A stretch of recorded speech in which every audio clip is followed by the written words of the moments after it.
Praise Sarika Surya. Praise the Lord. Praise the Lord. ସମସ୍ତଙ୍କୁ ଖ୍ରୀଷ୍ଟ ପ୍ରେମରେ ନମସ୍କାର। Praise the Lord, sister. ନମସ୍କାର। ପ୍ରଭୁଙ୍କୁ Praise the Lord. ମୋ ପରି ଅଯୋଗ୍ୟକୁ ଏହି ସୁନ୍ଦର ସୁଯୋଗ ପ୍ରଭୁ ଦେଇଛନ୍ତି ଆଉ ତାଙ୍କର ବାକ୍ୟକୁ ଭାଙ୍ଗିବା ନିମନ୍ତେ।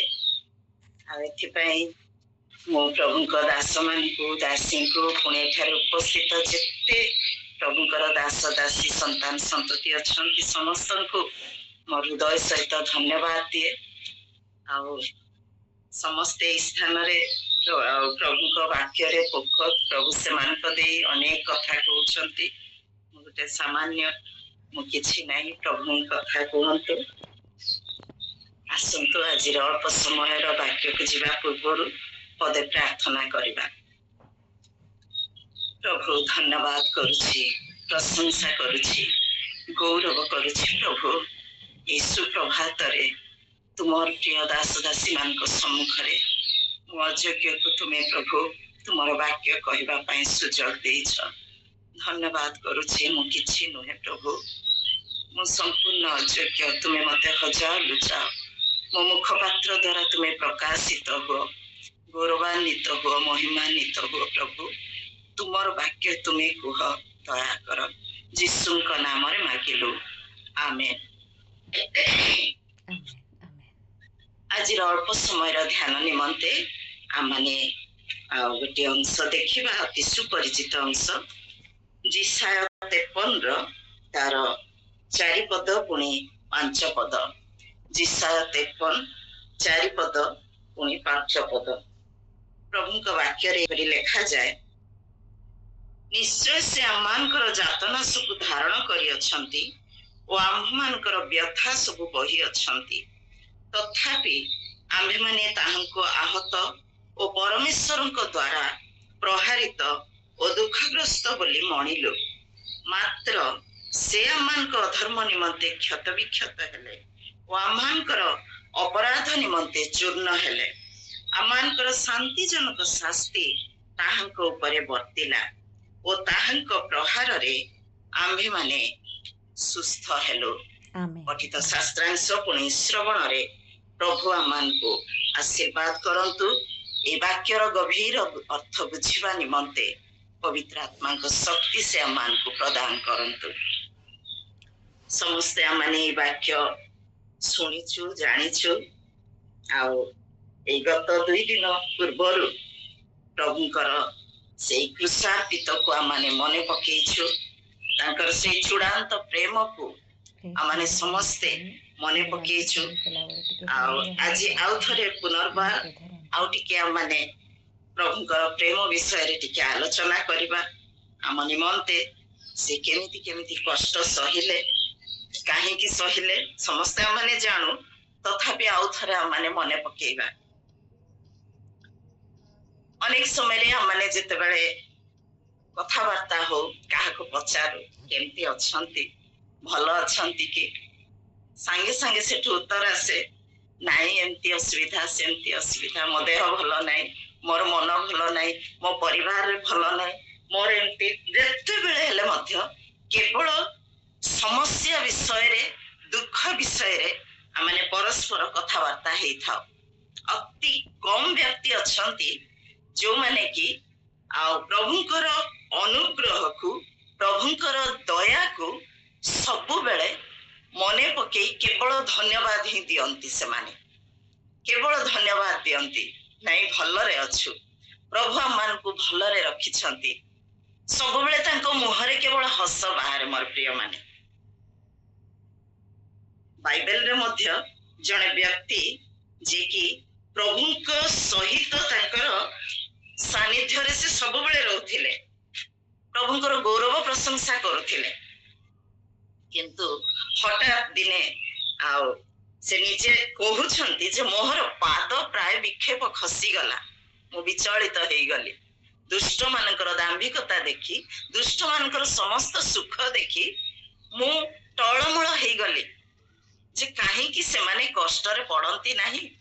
ମୁଁ ତ ପ୍ରତିଦିନ ପ୍ରତି ପ୍ରଭାତରେ ସବୁବେଳେ मोर हस्त को प्रक्षालन करुछि अंतर को शुचि करुछि तुम ठारे लागि रहिछि प्रभु किंतु मो जीवन रे काहेकि एमिति दुख प्रति प्रभात रे मो शास्ति प्राप्त होउछि बोली कि से कहउछंती आमाने समस्ते जानू आसफल नुहे कि से प्रभुंकर सानिध्य रे सब बेले आसुथिले गौरव प्रशंसा करुथिले से जन वर्शिप लीडर थिले सब बेले प्रभुंकर प्रशंसा करिबा पई आगभर होउथिले सेही परि व्यक्ति मध्य से विचलित हे जाउछंती दुष्ट माने केबे मध्य कष्ट रे पड़ंती नाही सेमानकर मरण रे कोनोसी बंधन नाही गीत संहिता 63 रे आमे से सब विषय देखुछु जानुछु ठीक सेमिति अमान को जीवन रे मध्य सेही परि हुए किंतु आसुफर को प्रभु बुझेई दैछंती केते सुंदर भाव रे बुझेई छथि जे आउ से माने कष्ट रे पड़ंती नाही दुख रे पड़ंती नाही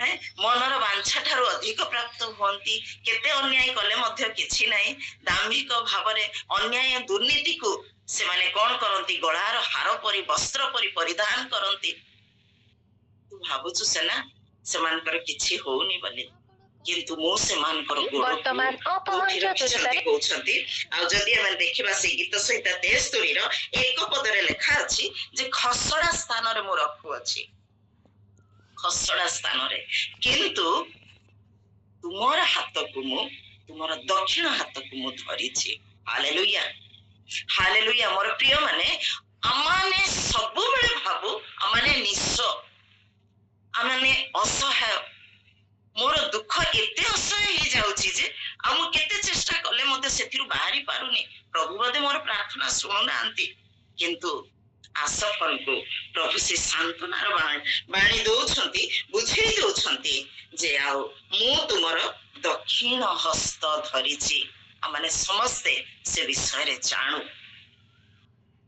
प्रभु यीशु जगत को आसिले से इमानुएल परमेश्वर ही आसिले अमान को सहित रहिबा निमंते आसिले आम सहित ईश्वर बोली से कहले से नामर अर्थ को से प्रकाश कले जेमति गीत संहिता 91 से 14-15 रे देखुछु तांको नाम जो माने जानि छंती सेमान को से उच्च रे स्थापन करंती प्रभु जगत को आसिले परित्राण साधन निमंते विभिन्न प्रकार कष्ट से सहिले मोर प्रिय माने ताकर से गोटी लक्ष्य थिला सारा मानव जाति जेपरि परित्राण पाइबो पापर उद्धार पाइबो से जगत रे थिबा समय रे समस्त कार्य से कले क्रूस ऊपर मध्य से परित्राण कार्य को से साधन कले तांकर कार्य को शेष करी से वर्तमान जाइछंती स्थान प्रस्तुत करबा निमंते आज चिंता मोर प्रभु जीशुंकर समस्त जंत्रणा कष्ट रे अमान को जीवन रे से कौन कौन आशीर्वाद से कले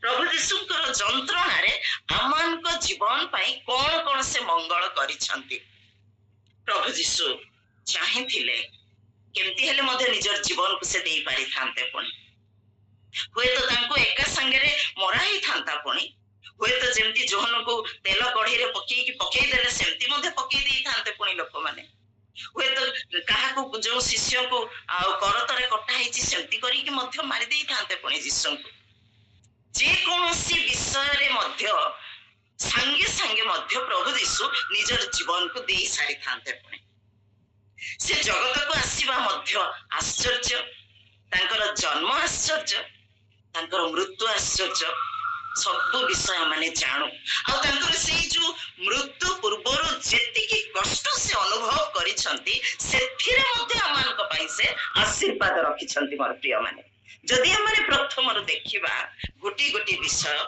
आज प्रभु जीशुंकर से जंत्रणा जो कष्ट मो मनरे प्रभु से चिंता देले 10टी कष्ट जंत्रणा रे अमान को निमंते कौन कौन से ब्लेसिंग दे कि जाई छंती से विषय को हमने आज अल्प समय चिंता करिबा कारण हमने होचु तांको हस्त रे गोटे अति बहुमूल्य हमने कम न हो प्रभु हमन को एते दया करि छंती जे तार सीमा नाही प्रथम विषय हमने देखिबा से विचारित हेले हमने जानू समस्ते आउ प्रभु जीशु को 5 थर विचारित हेबा निमंते पड़िथिला गोटे जगह को जाउछंती ସେଠି ବିଚାର କରୁଛନ୍ତି, ସେଠି କୌଣସି ଦୋଷ କେହି ପାଉନାହାନ୍ତି, ସେଠୁ ନଉଛନ୍ତି ଆଉ ଗୋଟେ ଜାଗାକୁ, ପୁଣି ସେଠୁ ନଉଛନ୍ତି ଆଉ ଗୋଟେ ଜାଗାକୁ।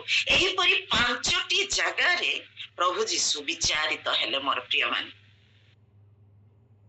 ଜଣେ ବିଚାରିତ ହୁଏ, ଦୋଷ କରିଥିଲେ, ପାପ କରିଥିଲେ, କିନ୍ତୁ ଆମର ପ୍ରଭୁ ଆମ ନିମନ୍ତେ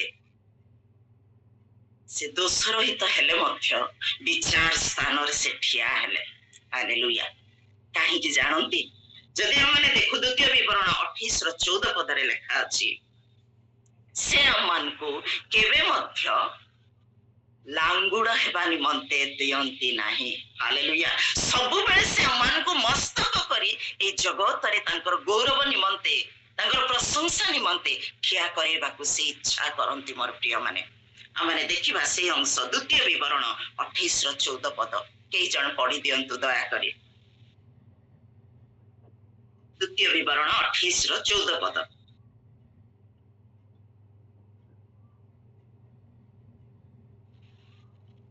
ସମସ୍ତଙ୍କୁ ପ୍ରେଜ୍ ଦ ଲର୍ଡ। ଯେବେ ସଦାପ୍ରଭୁ ତୁମ୍ଭକୁ ମସ୍ତକ କରିବେ, ଲାଙ୍ଗୁଡ କରିବେ ନାହିଁ। ତୁମ୍ଭେ କେବଳ ଉପରିସ୍ଥ ହେବ, ପୁଣି ନିଚସ୍ଥ ହେବ ନାହିଁ। ହାଲେଲୁୟା। ଧନ୍ୟବାଦ। ସେ ଆମମାନଙ୍କୁ କେବେ ମଧ୍ୟ ଲାଙ୍ଗୁଡ କରିବେ ନାହିଁ, ଆଉ ସବୁବେଳେ ପୁଣି ଉପରିସ୍ଥ କରିବା ପାଇଁ ପ୍ରଭୁ ଆମମାନଙ୍କୁ ଚାହାନ୍ତି। ମୋର ପ୍ରିୟ ମାନେ, ଏହି ଅନୁଗ୍ରହକୁ ଆମମାନଙ୍କୁ ଜାଣିବାର ଅଛି। ଅନେକ ସମୟରେ ଆମେ এই ବିଷୟ ଗୁଡ଼ିକୁ ବୁଝି ନଥାଉ। ପ୍ରଭୁ ଆମମାନଙ୍କୁ କେତେ ବହୁମୂଲ୍ୟ କରିଛନ୍ତି, କେତେ ସମ୍ମାନ ଦେବା ନିମନ୍ତେ ସେ ଚାହାନ୍ତି, କାରଣ ସେ ନିଜେ ବିଚାରିତ ହେଲେ, ନିର୍ଦ୍ଦୋଷୀ ହେଲେ ମଧ୍ୟ ବିଭିନ୍ନ ସ୍ଥାନକୁ ଯାଇ ସେ ବିଚାରିତ ହଉଛନ୍ତି। ମୋର ପ୍ରିୟ ମାନେ, ତାପରେ ଆମେ ଦ୍ୱିତୀୟ ଅଂଶ ଦେଖିବା, ମୁଣ୍ଡରେ କଣ୍ଟାର ମୁକୁଟ ପିନ୍ଧେଇଲେ। ହାଲେଲୁୟା। ମୁଣ୍ଡରେ କଣ୍ଟାର ମୁକୁଟ ପିନ୍ଧା ହେଲା ତାଙ୍କୁ। ସମସ୍ତେ ଜାଣୁ ସେ ମୁକୁଟ କେମିତି ମୁକୁଟ ଥିଲା, ସେ ମୁକୁଟ କେମିତି ଭାବରେ ଥିଲା। କଣ୍ଟା, ଚାରିଆଡେ କଣ୍ଟା ଲଗା ହେଇଥିଲା। ମୋର ପ୍ରିୟ ମାନେ, ସେ ମୁକୁଟକୁ ପିନ୍ଧା ହେଲା ପରେ ଖାଲି ଲଗା ହେଇନି, ଗୋଟିଏ ନଳରେ ମଧ୍ୟ ମରା ହେଇଛି ବୋଲି ଲେଖା ହେଇଛି। ଯଦି ଆପଣ ମାନେ ସେଇ ଅଂଶ ଦେଖୁଛନ୍ତି, ସମସ୍ତେ ଜାଣିଛନ୍ତି ମାଥ୍ୟୁ 27:29 କ ଅଂଶରେ ଲେଖା ଅଛି, ମାର୍କ 15 ଆଉ 17-19 ପଦରେ ମଧ୍ୟ ସେଇ ଅଂଶ ସବୁ ଲେଖା ଅଛି। ପ୍ରଭୁ ଯୀଶୁଙ୍କୁ ମୁଣ୍ଡରେ କଣ୍ଟାର ମୁକୁଟ ପିନ୍ଧା ହେଲା। ଏଇ ଅଂଶଟି, ଏଇ ଜାଗାରେ କିଛି ମାଂସ ନାହିଁ। ମୋର ପ୍ରିୟ ମାନେ, ସେଇ କଣ୍ଟାର ମୁକୁଟକୁ ପିନ୍ଧା ହେଲା ପରେ ନଳରେ ମରା ହେଇଛି, ସେଟାକୁ ଚାପିକି ଲଗା ହେଇଛି, ଯୋଉ ଦ୍ୱାରା କି ସେ କଣ୍ଟା ସବୁ ଏଇ ଭିତରେ ସବୁ ପଶି ଯାଇଛି, ହାଡକୁ ଭେଦ କରିକି ସେ କଣ୍ଟା ଗୁଡିକ ପଶିଛି, ଆଉ ରକ୍ତ ବୋହି ଯାଉଛି। ମୋର ପ୍ରିୟ ମାନେ, କେତେ ଯନ୍ତ୍ରଣା ସେ ଅନୁଭବ କରୁଛନ୍ତି। କାହିଁକି? ଯଦି ଆପଣ ମାନେ ପାଇବେ ଜିସାୟ 62:3 ପଦ, ସେଇ ସ୍ଥାନରେ ଲେଖା ଅଛି, ଜିସାୟ 62:3 ପଦ। କେହି ଜଣେ ପଢି ଦିଅନ୍ତୁ ଜିସାୟ 62:3 ପଦ। ଆହୁରି ତୁମ୍ଭେ ସଦାପ୍ରଭୁଙ୍କ ହସ୍ତରେ ଗୋଟିଏ ସୁନ୍ଦର ମୁକୁଟ ସ୍ୱରୂପ ଓ ତୁମ୍ଭ ପରମେଶ୍ୱରଙ୍କ ହସ୍ତରେ ଗୋଟିଏ ରାଜ କିରୀଟ ସ୍ୱରୂପ। ଧନ୍ୟବାଦ। ଆମମାନେ ତାଙ୍କ ହସ୍ତରେ ପୁଣି ଗୋଟିଏ ସୁନ୍ଦର ମୁକୁଟ। ହାଲେଲୁୟା। ସେ କଣ୍ଟାର ମୁକୁଟ ପିନ୍ଧି ଯୋଉ ଯନ୍ତ୍ରଣାଗ୍ରସ୍ତ ହେଲେ, ଯୋଉ କଷ୍ଟ ହେଲେ, ସେ ଆମମାନଙ୍କୁ ତାଙ୍କ ହସ୍ତରେ ସୁନ୍ଦର ମୁକୁଟ କରି ରଖିଛନ୍ତି। ରାଜ କିରଟ, ଆମେ ଜାଣୁ ରାଜ କିରଟର ଅର୍ଥ ହଉଛି, ସମସ୍ତେ ଆମେ ଜାଣୁ, ଆଗ ଯେତେବେଳେ ରାଜା ମାନେ ମୁକୁଟ ପିନ୍ଧୁଥିଲେ, ରାଣୀ ମାନଙ୍କୁ ଯୋଉ ମୁକୁଟ ଦିଆ ହଉଥିଲା, ଆଉ ସେଇ ମୁକୁଟରେ ଗୋଟେ ପ୍ରକାର ବହୁମୂଲ୍ୟ ପଥର ଲଗା ହଉଥିଲା। କେବଳ ରାଜକୀୟ ଗୋଷ୍ଠୀ ହିଁ ସେଇଟା ପିନ୍ଧି ପାରୁଥିଲେ, ରାଜା ମାନେ ପିନ୍ଧି ପାରୁଥିଲେ। ମୋର ପ୍ରିୟ ମାନେ, କେତେ ବହୁମୂଲ୍ୟ ଆମେ ତାଙ୍କ ହସ୍ତରେ। ଦେଖନ୍ତୁ, ସେ ନିଜେ କଣ୍ଟାର ମୁକୁଟ ପିନ୍ଧି ଯନ୍ତ୍ରଣାଗ୍ରସ୍ତ ହେଲେ ବୋଲି ସେ ଆମମାନଙ୍କୁ ତାଙ୍କ ହସ୍ତରେ, ଆମେ ପୁଣି ତାଙ୍କ ହସ୍ତରେ ଗୋଟିଏ ଗୋଟିଏ ସୁନ୍ଦର ମୁକୁଟ କେବେ ମଧ୍ୟ ଏଣେ ତେଣେ ଏଠି ସେଠି ରଖାଯାଏ ନାହିଁ। ଉଚ୍ଚ ସ୍ଥାନରେ, ମସ୍ତକରେ, ଶୋଭା ପାଇବା ଜାଗାରେ ରଖାଯାଏ। ସେ ଆମମାନଙ୍କୁ ସବୁବେଳେ ସମ୍ମାନ ଦେବା ନିମନ୍ତେ ଚାହାନ୍ତି। ଆମେ ତାଙ୍କ ଦୃଷ୍ଟିରେ କେତେ ବହୁମୂଲ୍ୟ, ମୁଁ ସେଇଟା ସବୁବେଳେ ଚିନ୍ତା କରେ। ଅନେକ ସମୟରେ ବାପା ମାଙ୍କ ଆଗରେ ଛୋଟ ପିଲା, ଯୋଉ ପିଲା କି ବିଲକୁଲ କଥା କହିପାରୁନାହିଁ, ଯେମିତି ଜନ୍ମ ହଉ ହଉ ତାର ଦୃଷ୍ଟି ତା ଉପରେ ଆମର ସବୁବେଳେ ରହେ, ଅତି ଜାଗ୍ରତ। ହୁଏତ ବଡ ହେଲା ପରେ ଟିକେ ଅବହେଳା ହେଇଯାଉଛୁ, କିନ୍ତୁ ଛୋଟ ପିଲାକୁ ସବୁବେଳେ ଯେମିତି ଆମେ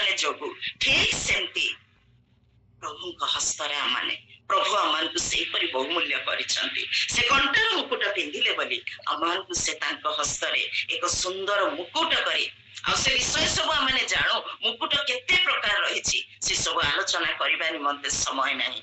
ଜୀବନ ରୂପ ମୁକୁଟ, ଗୌରବମୟ ମୁକୁଟ, ବିଭିନ୍ନ ପ୍ରକାର ମୁକୁଟ, ପ୍ରାୟ 10-12 ପ୍ରକାର ମୁକୁଟରେ ସେ ଆମମାନଙ୍କୁ ବିଭୂଷିତ କରନ୍ତି ମୋର ପ୍ରିୟ ମାନେ। ତାପରେ ଆମେ ତୃତୀୟ ବିଷୟ ଦେଖିବା। ପିଠିରେ ବିଧା ପୁଣି କୋରଡା ପ୍ରହାର।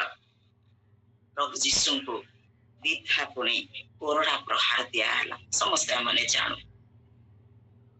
ମାଥ୍ୟୁ 27:26 ପଦ, ମାର୍କ 15:15 ପଦ, ପୁଣି ଗୀତ ସଂହିତା 129:3 ପଦରେ ଲେଖା ଅଛି, ସେମାନେ ମୋର ପିଠିରେ କଣ କଲେ? ସିଆର ଟାଣିଲେ। ଯେମିତି ହଳ ଚାଷ କରାଯାଏ, ସିଆର ଟାଣିଲେ। କୋରଡା ପ୍ରହାର ସେ ଖାଇଲେ ମୋର ପ୍ରିୟ ମାନେ। କେତେ ଯନ୍ତ୍ରଣା! ଯେତେବେଳେ ସେ କୋରଡା ପ୍ରହାରକୁ ଆଉ ପିଠିରେ ପକେଇ ଟଣା ହଉଛି, ମାଂସ ଖଣ୍ଡ ଖଣ୍ଡ ହେଇ ତଳେ ପଡି ଯାଉଛି, ରକ୍ତ ଧାର ଧାର ବହି ଯାଉଛି, କେତେ ଯନ୍ତ୍ରଣା! ମାନେ ଜାଣୁଛି 53:5 ପଦର ଅଂଶରେ ଲେଖାଯାଏ, ତାଙ୍କ ପ୍ରହାରରେ କଣ ହେଲୁ? ଆମେ ମାନେ ସୁସ୍ଥ ହେଲୁ। Hallelujah, hallelujah. ଆମେ ହୃଦୟ ସହିତ କହିପାରିବା କି ହାଲେଲୁୟା ବୋଲିକି? ହାଲେଲୁୟା। ପ୍ରହାରରେ ଆମେ ମାନେ ସୁସ୍ଥ ହେଲୁ ମୋର ପ୍ରିୟ ମାନେ। ସେ କଷ୍ଟ ପାଇଲେ, ତାଙ୍କ ଉପରେ ପ୍ରହାର ପଡିଲା ବୋଲି ସେ ଆମମାନଙ୍କର ରୋଗ ସବୁକୁ ସେ ସୁସ୍ଥ କରିଦେଲେ। ସେଥିପାଇଁ ତ ସେ କହିଲେ, ଯୋଉମାନେ ରୋଗଗ୍ରସ୍ତ ମଣ୍ଡଳୀର ଲୋକମାନଙ୍କୁ ଡାକି ବିଶ୍ୱାସରେ ପ୍ରାର୍ଥନା କରନ୍ତୁ, ତୈଳ ମଖେଇକି ପ୍ରାର୍ଥନା କରନ୍ତୁ। ବିଶ୍ୱାସ ଯୁକ୍ତ ପ୍ରାର୍ଥନା ସେଇ ରୋଗୀକୁ କଣ କରିବ? ସୁସ୍ଥ କରିବ। ଯଦି ପ୍ରଭୁ ନେବାକୁ ଇଚ୍ଛା କରି ଯୋଜନା କରିଦେଇଛନ୍ତି, ନେଇଯିବେ। ଯଦି ପ୍ରଭୁଙ୍କର ଅନୁଗ୍ରହ ଅଛି, ଏଇ ଜଗତରେ ତାଙ୍କୁ କିଛି ବର୍ଷ ବଞ୍ଚେଇବାର ଅଛି, କେମିତି ହେଲେ ମଧ୍ୟ ପ୍ରଭୁ ସୁସ୍ଥତା ଦେଇଦେବେ। ଅନେକ ଘଟଣା ଆମେ ଜାଣୁ, ଅନେକ ବିଷୟ ଆମେ ଅନୁଭବ କରୁଛୁ। ଜଣେ ଜଣେ ସାକ୍ଷ୍ୟ ଦିଅନ୍ତି, ମୋର ଟେଷ୍ଟ ହେଲା ବେଳକୁ ଏମିତି ଷ୍ଟୋନ୍ ଥିଲା, ପୁଣି ସେକେଣ୍ଡ ଟାଇମ ଯାଇ ଟେଷ୍ଟ କଲା ବେଳକୁ ଷ୍ଟୋନ୍ ନାହିଁ। ମୋର ଏମିତି ରୋଗରେ ମୁଁ ପଡିଥିଲି, ପ୍ରଭୁ ମତେ ସୁସ୍ଥ କରିଦେଲେ। ମୁଁ ଏମିତି ଶଯ୍ୟାଶାୟୀ ହେଇଥିଲି, ପ୍ରଭୁ ମତେ ନୂଆ ଜୀବନ ଦେଲେ। ପ୍ରଭୁ କଣ ସୁସ୍ଥ କରୁନାହାନ୍ତି କି? ପ୍ରଭୁ ସୁସ୍ଥ କରନ୍ତି। ମୋ ପରିବାରରେ ମୋ ସ୍ୱାମୀଙ୍କୁ ବି ପ୍ରଭୁ ସୁସ୍ଥ କରିଛନ୍ତି। ହାଲେଲୁୟା। ଅନେକ ବର୍ଷ କେତେ କଷ୍ଟ, କେତେ ଡକ୍ଟର କେତେ ପ୍ରକାର କଥା କହିଲେ, ପ୍ରଭୁ ସୁସ୍ଥ କରନ୍ତି ମୋର ପ୍ରିୟ ମାନେ। ତାହାଙ୍କ ପ୍ରହାରରେ ଆମେ ମାନେ ସୁସ୍ଥ ହେଲୁ। ଏଇ ଗୋଟିଏ ଅଂଶ ଆମେ ଦେଖୁଛୁ, ଲେଖା ଅଛି। କିନ୍ତୁ ସବୁ କିଛି ଯନ୍ତ୍ରଣାରେ ଆମମାନଙ୍କ ପାଇଁ ଗୋଟେ ଗୋଟେ ବ୍ଲେସିଂ ସେ ଦେଇକି ଯାଇଛନ୍ତି। ବିଶ୍ୱାସୀ ଏ ସବୁ ବିଷୟକୁ ଜାଣିବା ଦରକାର। ପ୍ରଭୁ ଯୀଶୁ ସାଙ୍ଗେ ସାଙ୍ଗେ ମରି ଯାଇଥାନ୍ତେ ଯେକୌଣସି ମାଧ୍ୟମରେ, କିନ୍ତୁ ସେ ଗୋଟେ ଗୋଟେ ଯନ୍ତ୍ରଣାରେ ମଧ୍ୟ ଆମମାନଙ୍କ ପାଇଁ ସେ ଆଶୀର୍ବାଦ ଛାଡିକି ଯାଇଛନ୍ତି ଏଇ ଜଗତ ନିମନ୍ତେ। ତାପରେ ଆମେ ଦେଖିବା ଚତୁର୍ଥ ବିଷୟ, ମୁହଁରେ ଛେପ ପକେଇଲେ। ତାଙ୍କ ମୁହଁରେ ଛେପ ପକେଇଲେ। ମାଥ୍ୟୁ 27:30 ପଦରେ ମୁହଁରେ ଛେପ ପକା ହେଲା। ଯୀଶୁ କେତେ ସୁନ୍ଦର ଥିଲେ, ଏତେ ସୁନ୍ଦର ଚେହେରାରେ ସମ୍ପୂର୍ଣ୍ଣ ଶରୀରକୁ କ୍ଷତ ବିକ୍ଷତ କରି ଦଉଛନ୍ତି। ମୁହଁରେ ଛେପ ପକେଇଲେ। ଯେତେବେଳେ ଗୋଟେ ଛୋଟ ପିଲା ଜନ୍ମ ହୁଏ, ଅନେକ ସମୟରେ ଆମେ ତାକୁ ଧରିବା ପାଇଁ ମଧ୍ୟ ବାପା ମା ମାନେ ଗୁରୁଜନ ମାନେ ଦିଅନ୍ତି ନାହିଁ। ଅନ୍ୟମାନେ କିଏ ବହୁତ ଜାଗ୍ରତରେ ଧରିବାର ଅଛି, ଇନଫେକ୍ସନ ହେଇଯିବ, ଆଉ ହଠାତ୍ କିସ୍ କଲେ ଛେପ ଫେପ ଲାଗିଗଲେ ମୁହଁ ସାରା ଇନଫେକ୍ସନ ହବ ବୋଲି ଛୁଇଁବା ପାଇଁ ମଧ୍ୟ ଦିଅନ୍ତି ନାହିଁ। ଯୀଶୁଙ୍କ ମୁହଁରେ ଜଣେ ନାହିଁ, 2 ଜଣ ନାହିଁ, କେତେ ଜଣ ଛେପ ପକେଇଥିବେ ମୋର ପ୍ରିୟ ମାନେ।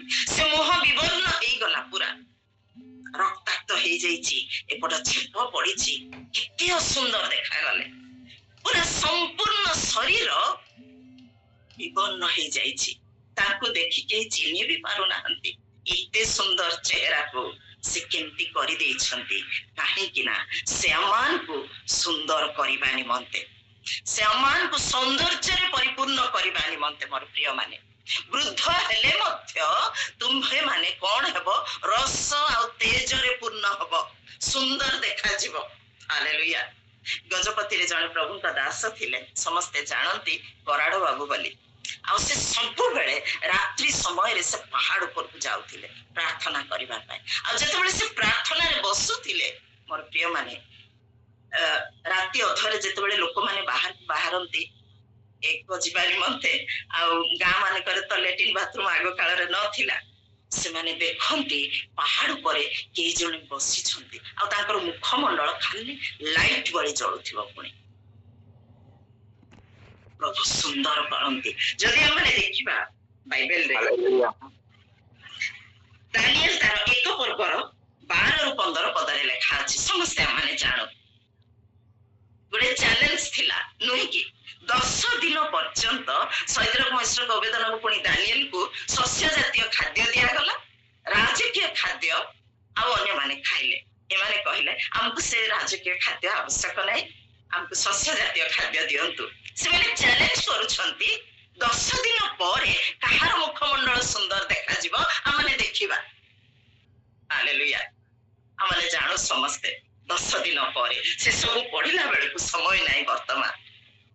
ଯେତେବେଳେ ଦେଖୁଛନ୍ତି ସେମାନେ କେତେ ଆଉ ସଜ ହେଇଛନ୍ତି, ତାଙ୍କୁ କେତେ ମେକଅପ୍ କରାହେଇଥିବ, କେତେ ଭଲ ମନ୍ଦ ଖାଇଥିବେ, କିନ୍ତୁ ତାଙ୍କ ଚେହେରାରୁ ଏଇ 4 ଜଣଙ୍କର ମୁଖମଣ୍ଡଳ ଅଧିକ ଉଜ୍ଜଳ ଦେଖାଯାଉଛି, ଅଧିକ ସୁନ୍ଦର ଦେଖାଯାଉଛି। ପ୍ରେଜ୍ ଦ ଲର୍ଡ। ପ୍ରଭୁଙ୍କ ନାମରେ ଯୋଉମାନେ ପୁଣି ଆଗେଇ ଆସନ୍ତି ସେମାନେ ସୁନ୍ଦର ଦେଖାଯାଆନ୍ତି। ମୋର ପ୍ରିୟ ମାନେ, ସେମାନଙ୍କର ମୁଖମଣ୍ଡଳ ବହୁତ ସୁନ୍ଦର ଦେଖାଯାଏ ଆଉ ତେଜମୟ ଦେଖାଯାଏ। ସବୁବେଳେ ତାଙ୍କ ମୁଖରୁ ହସ ହିଁ ବାହାରିବ, ଦୁଃଖରେ ସେମାନେ କେବେ ମଧ୍ୟ ରହନ୍ତି ନାହିଁ। ତେଣୁ ମୋର ପ୍ରିୟ ମାନେ, ପ୍ରଭୁ ଯୀଶୁଙ୍କୁ ଛେପ ପକା ହେଲା, ସେ ଅସୁନ୍ଦର ହେଲେ, କାରଣ ଆମମାନଙ୍କୁ ସେ ସୁନ୍ଦର କରିବା ନିମନ୍ତେ ବିୟୁଟି ପାର୍ଲରକୁ ଯାଇକି 1000 ଟଙ୍କା ଖର୍ଚ୍ଚ କରି ସୁନ୍ଦର ହେବାର ସୌନ୍ଦର୍ଯ୍ୟ ବିଷୟରେ ଏ ସ୍ଥାନରେ କୁହାଯାଇ ନାହିଁ। ଏଇଠି ଭୁବନେଶ୍ୱରରେ ଆଉ ବହୁତ ବଡ ବଡ ବିୟୁଟି ପାର୍ଲର ଅଛି। ଆଉ ଜଣେ ଝିଅ ମତେ ଥରେ କହୁଥିଲା ଯେ ମୋର 2 ଥର ଗୋଟେ ବିବାହ ପୁଣି ଗୋଟେ ରିସେପସନ, 2 ଥରର ମେକଅପ ରେ 35,000 ମୋର ଖର୍ଚ୍ଚ ହେଇଛି ଆଣ୍ଟି।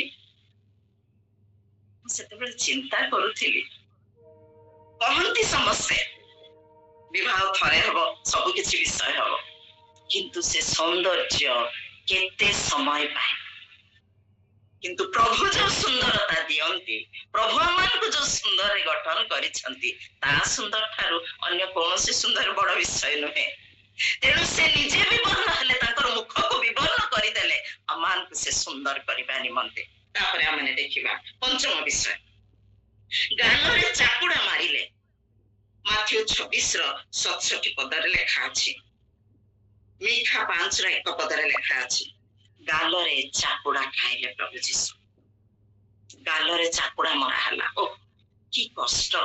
ଗୋଟି ଗୋଟି ଗୋଟି ଗୋଟି ଯନ୍ତ୍ରଣାକୁ ସେ ଆମମାନଙ୍କ ନିମନ୍ତେ ଅନୁଭବ କରିଛନ୍ତି। ମୋର ପ୍ରିୟ ମାନେ,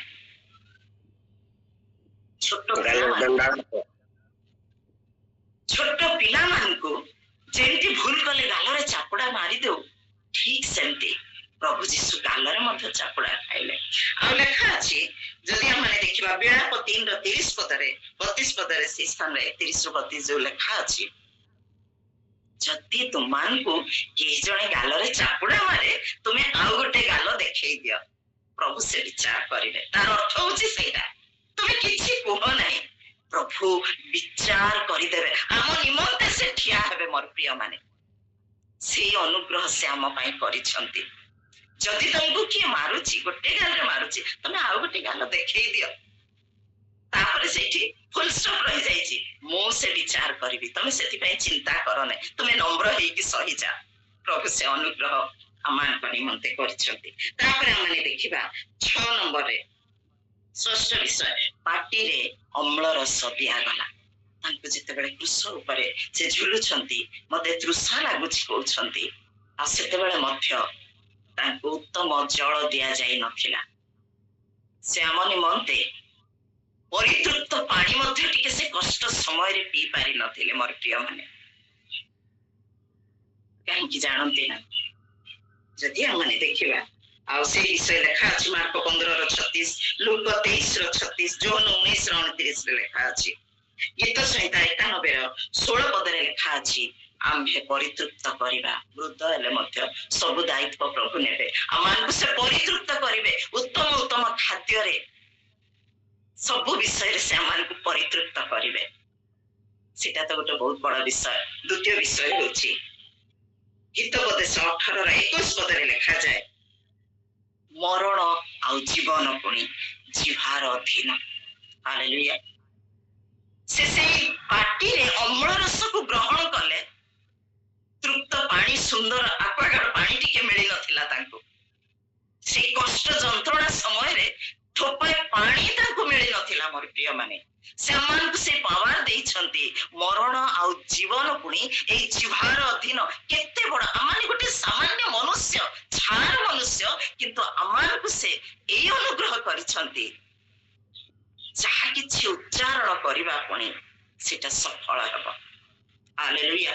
ଆମେ ଯଦି ଜଣକୁ ଆଶୀର୍ବାଦ କରିବା, ଯଦି ଆମେ ପ୍ରଭୁରେ ଅଛୁ ତେବେ, ପ୍ରଭୁଙ୍କୁ ଭୟ କରୁଛୁ ତେବେ, ପ୍ରଭୁଙ୍କ ବାକ୍ୟ ଅନୁସାରେ ଯଦି ଟିକେ ହେଲେ ଚାଲୁଛୁ, ତେବେ ପ୍ରଭୁ ସେ ପାୱାର ଆମମାନଙ୍କୁ ଦେଇଛନ୍ତି ପୁଣି ସମସ୍ତ ବିଶ୍ୱାସୀ ମାନେ। ଆମେ ଆଶୀର୍ବାଦ କଲେ ଆଶୀର୍ବାଦ ହବ, ଆମେ ଅଭିଶାପ ଦେଲେ ଅଭିଶାପ ହବ। ହାଲେଲୁୟା।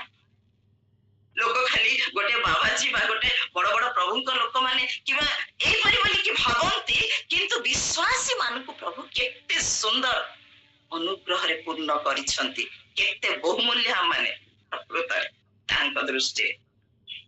ତାପରେ ଆମମାନେ ଦେଖିବା 7ମ ବିଷୟ, କାନ୍ଧରେ କୃଷ୍ଣ କାଠ ଧରି ଚାଲିଲେ। ଆଉ ଯୋହନ 19:17, ମାଥ୍ୟୁ 11:28-29 ଲେଖା ଅଛି, ଆଉ ହେ ପରିଶ୍ରାନ୍ତ ଭାରଗ୍ରସ୍ତ ଲୋକ ସମସ୍ତେ ମୋ ନିକଟକୁ ଆସ, ମୁଁ ତୁମମାନଙ୍କୁ ବିଶ୍ରାମ ଦେବି। କାରଣ ମୋହର ଭାର ପୁଣି ସହଜ, ଉଶ୍ୱାସ ସହଜ, ସେଟା ଭାରି ନୁହେଁ। ଆଉ ତୁମେ ମାନେ ଆପଣା ଆପଣା କୃଷକୁ ବହନ କର। ମୋର କୃଷ ତ ବହୁତ କଷ୍ଟ, ମୋର କୃଷ ତ ବହୁତ ଯନ୍ତ୍ରଣା, ମୋର କୃଷ ବହୁତ ଓଜନ। ଏଡେ ବଡ ଓଜନ କାଲବାରୀ ପର୍ବତ ଉପରକୁ, ଆଉ ସେ ନେଇକି ଯାଇଥିଲେ ସେଇ କୃଷ କାଠକୁ। ଏତେ କଷ୍ଟ ସେ ସହିଛନ୍ତି, ସେଇ କୃଷ କାଠକୁ ଧରି ସେ ଜଣେ ପର୍ବତ ଉପରେ ଚଢିଛନ୍ତି। ସେ ଭିତରେ କେତେ ଥର ପଡି ଯାଇଛନ୍ତି। କେତେ କଷ୍ଟ, କେତେ ଓଜନ, କେତେ ଭାରି, ସେ ସବୁ ଆମମାନେ ଜାଣୁ ମୋର ପ୍ରିୟ ମାନେ। କିନ୍ତୁ ଆମମାନଙ୍କର କୃଷ ପୁଣି ପ୍ରଭୁ କହୁଛନ୍ତି, ମୁଁ ତୁମର ସଙ୍ଗେ ସଙ୍ଗେ ଅଛି, ତୁମେ ଧର କୃଷ, ପଛରେ ମୁଁ ଧରିଛି, ପଛରେ ମୁଁ ତୁମ ସଙ୍ଗରେ ଅଛି। ସେଇ କୃଷକୁ ମୁଁ ଟେକିକି ଧରିବା ନିମନ୍ତେ କେବଳ ସେଇ ସାମ୍ନାଟାକୁ ତମେ ଧରିକି ଚାଲ, ମୁଁ ତୁମର ପଛେ ପଛେ ଅଛି, ମୁଁ ତୁମର ସଙ୍ଗେ ସଙ୍ଗେ ଅଛି। ତୁମର ଦୁଃଖ ସମୟରେ ମୋର ପାଖରେ ଅଛି, ଦୁର୍ଦ୍ଦଶା ସମୟରେ ମୁଁ ସଙ୍ଗେ ସଙ୍ଗେ ଅଛି। ତୁମ ଆଖିରୁ ଲୁହ ପୋଛିବା ପାଇଁ ମୁଁ ସବୁବେଳେ ପାଖରେ ଅଛି। ହାଲେଲୁୟା। ତୁମର ଦୁଃଖକୁ ମୁଁ ଅନୁଭବ କରୁଛି, ତୁମର କଷ୍ଟକୁ ମୁଁ ଅନୁଭବ କରୁଛି। ମୁଁ ଇମାନୁଏଲ, ତୁମର ଜଗତର ବାପା ମା, ଜଗତର କେହି ମଧ୍ୟ ତୁମ ସଙ୍ଗରେ ନଥିଲେ, ମୁଁ ତୁମ ସଙ୍ଗରେ ଅଛି।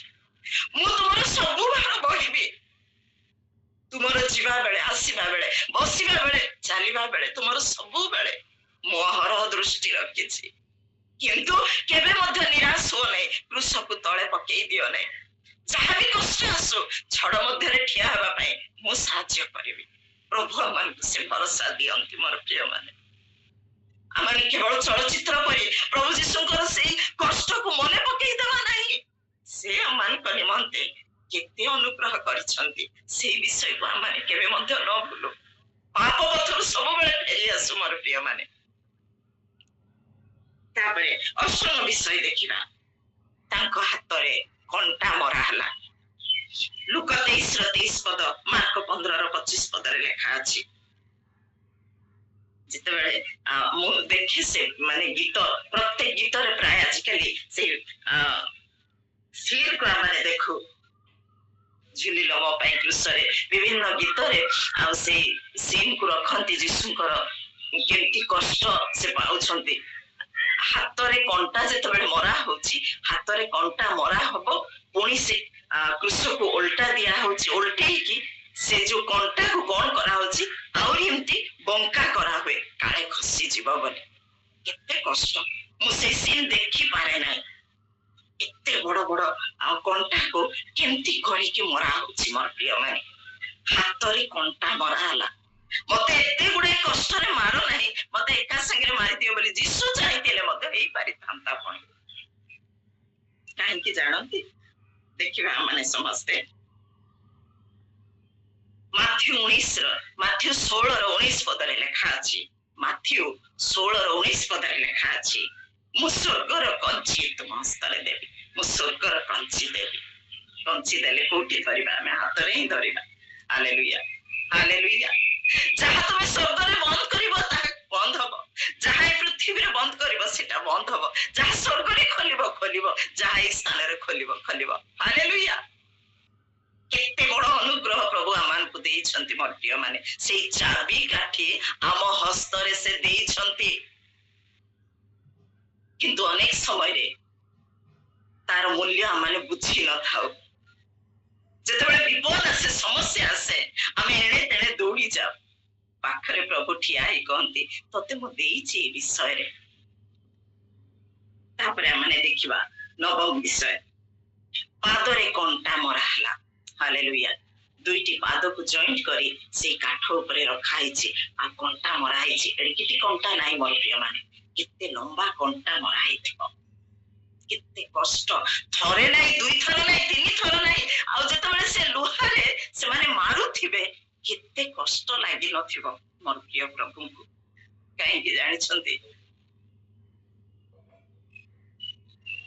ମାର୍କ 15:25 ପଦରେ ଲେଖା ଅଛି, ଲୁକ 10:11 ପଦରେ ଗୋଟିଏ ବିଷୟ ଲେଖା ଅଛି, ଯୋଉମାନେ ପ୍ରଭୁଙ୍କର ବାକ୍ୟ ଧରି ପ୍ରଚାର କରନ୍ତି, ଯୋଉମାନେ ପ୍ରଭୁଙ୍କର ସାକ୍ଷୀ ହୁଅନ୍ତି, ପ୍ରଭୁ ସେମାନଙ୍କୁ, ପ୍ରକୃତରେ ଯୋଉମାନେ ସେବକ ସେବିକା ମାନଙ୍କୁ ପ୍ରଭୁ ସେ ପାୱାର ଗୋଟେ ଦେଇଛନ୍ତି। ଯଦି ତୁମକୁ କିଏ ଗ୍ରହଣ କରୁନାହିଁ, ପାଦର ଧୂଳି ଛାଡ଼ି ଦେଇ ତୁମେ ପଳେଇ ଯାଅ, ପାଦର ଧୂଳି ଛାଡ଼ି ଦେଇ ତୁମେ ପଳେଇ ଯାଅ।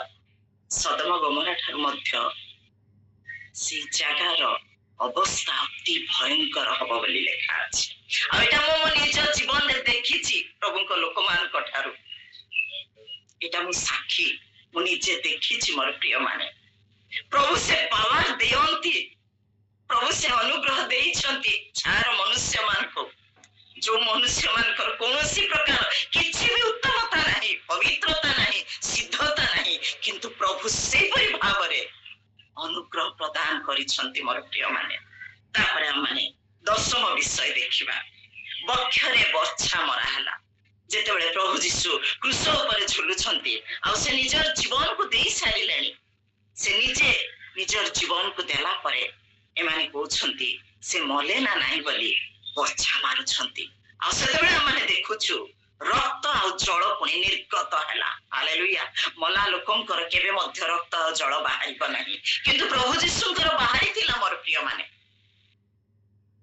କାରଣ ମୋର ପରମେଶ୍ୱର ସେ ମହାନ, ସେ ଈଶ୍ୱର, ସେ ସର୍ବଶକ୍ତିମାନ। ତେଣୁକରି ଯେତେବେଳେ ବର୍ଚ୍ଛା ମରା ହେଇଛି, ରକ୍ତ ଆଉ ଜଳ ନିର୍ଗତ ହେଲା। ଆଉ ସେ ଏମାନଙ୍କୁ ଏଇ ଅନୁଗ୍ରହ ପ୍ରଦାନ କରନ୍ତି। ଯାତ୍ରା 4:6 ପଦରେ ଲେଖା ଅଛି, ଯେତେବେଳେ ମୋସାଙ୍କୁ ସଦାପ୍ରଭୁ ଆଦେଶ ଦଉଛନ୍ତି, କହିଲେ ସେ ପଥରକୁ ତୁମେ ଆଦେଶ କର, ସେଥିରୁ ଜଳ ବାହାରିବ। ଆମେ ଜାଣୁ, ଆଉ ସେ ସେଇ ବିଷୟଟାକୁ ନ କରି ସେ ବାଡ଼ିରେ ଆଘାତ କରିଦେଲେ, ଆଉ ସେଥିପାଇଁ ମଧ୍ୟ ପ୍ରଭୁ ଦୁଃଖ କଲେ। କିନ୍ତୁ ଜଳ ନିର୍ଗତ ହେଇଥିଲା। ମୋର ପରମେଶ୍ୱର ଅସାଧ୍ୟକୁ ସାଧନ କରନ୍ତି। ସେ କହନ୍ତି ସୋରିଷ ଦାନା ପରି ମଧ୍ୟ ବିଶ୍ୱାସ କଲେ ଏଇ ପର୍ବତକୁ ଘୁଞ୍ଚି ଯା, ଏଠୁ ସେଠିକି ଘୁଞ୍ଚି ଯା କହିଲେ ମଧ୍ୟ ସେ ଘୁଞ୍ଚି ଯିବ। ତାର ଅର୍ଥ ବଡ ବଡ ସମସ୍ୟାର ମଧ୍ୟ ସମାଧାନ ହବ।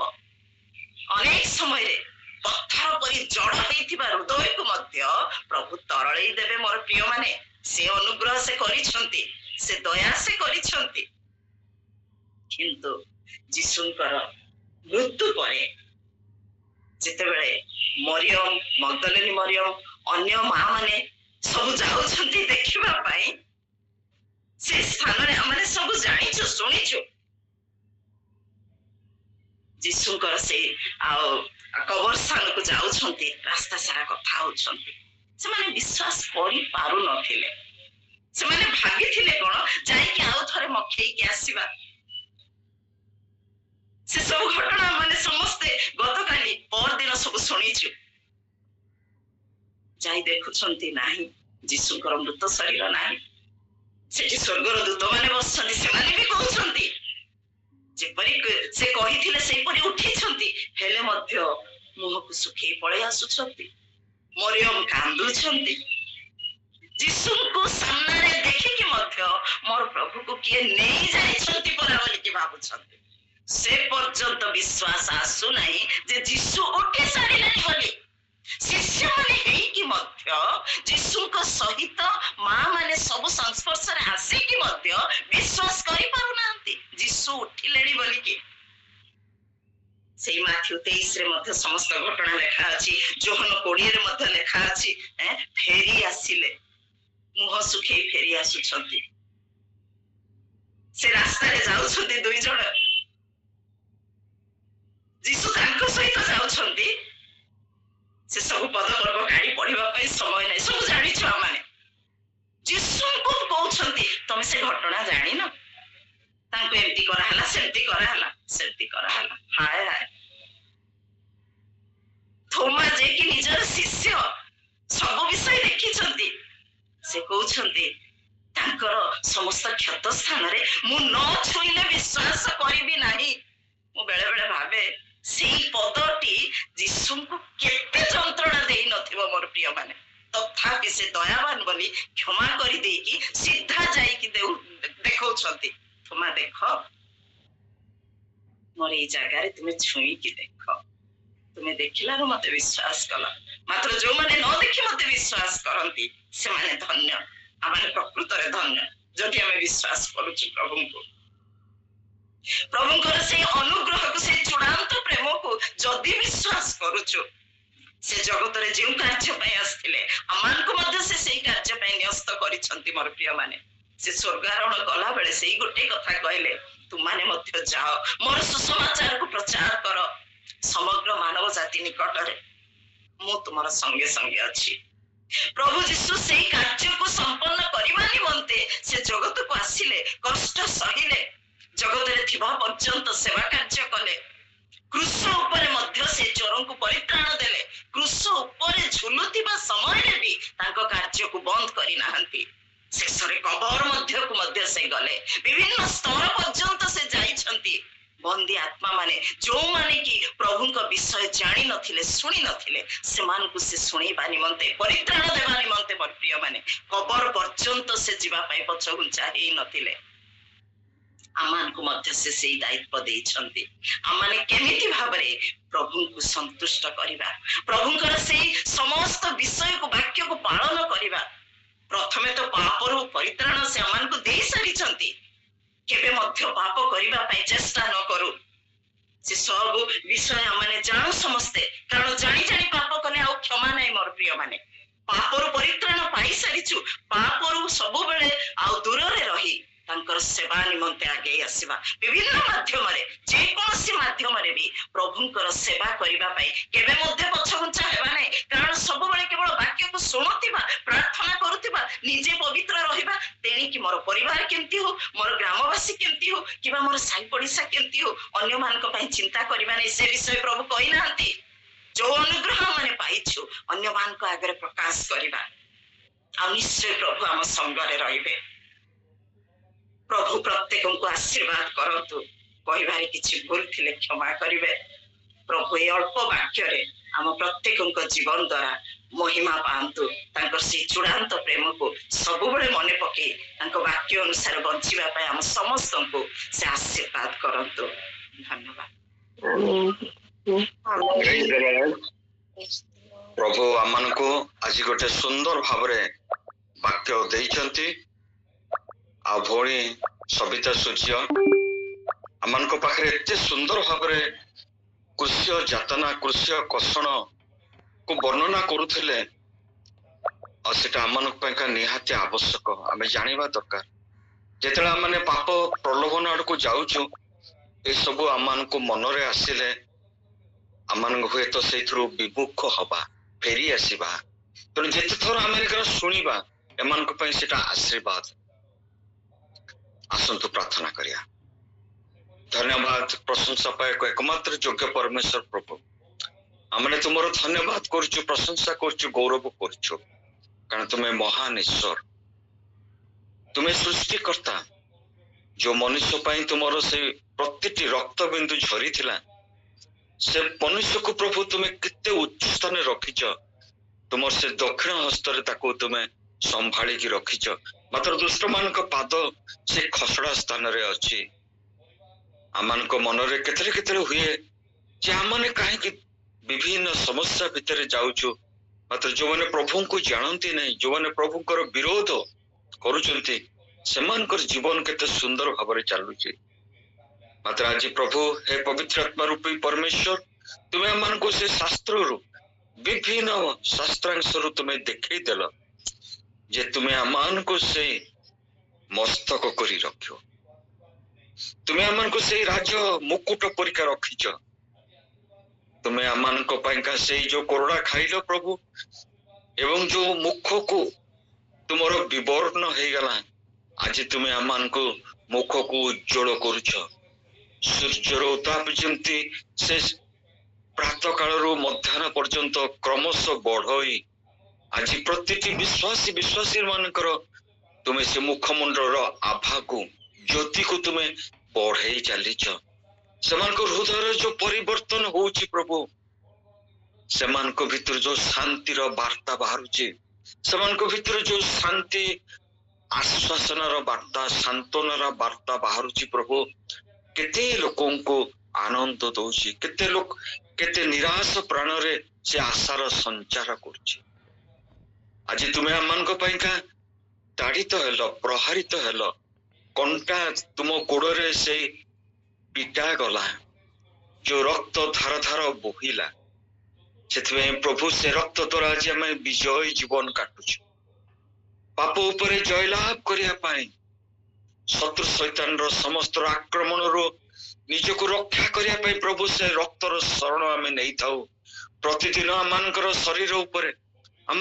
परिवार उपरे आम प्रिय जन मान उपरे से रक्त को आम छिटा दे थाऊ कभर करी थाऊ सील करी थाऊ जेमति कोनोसी प्रकार से शत्रु शैतान तार डेमोनिक फोर्सेस किछि ही आमानकर खेती करी पारिबो नाही जो अनुग्रह जुगर आरंभ हैला से अनुग्रह जुगर पछरे प्रभु तुमर से कृष्य मृत्यु थिला तुम्हें से समस्त कृष्य मृत्यु सहिल एथि पाए जेपरि आमाने अनिंदनीय निष्कलंक कि तुम्हें आमान को तुमर पिता को पाखरे प्रेजेंट करिवो कारण तुम्हें आमान को दुर्बलता सहभागी हवा को असमर्थ नुह प्रभु तुम्हें जगत रे थिलो आमानकर दुख आमानकर समस्या आमानकर प्रलोभन सबु किछि भीतर देखि जहाँ आमे आज जाउछु सबु तुम्हें देखिच आमानकर कैपेसिटी केतिकी ताको सहयोग करिया पे ता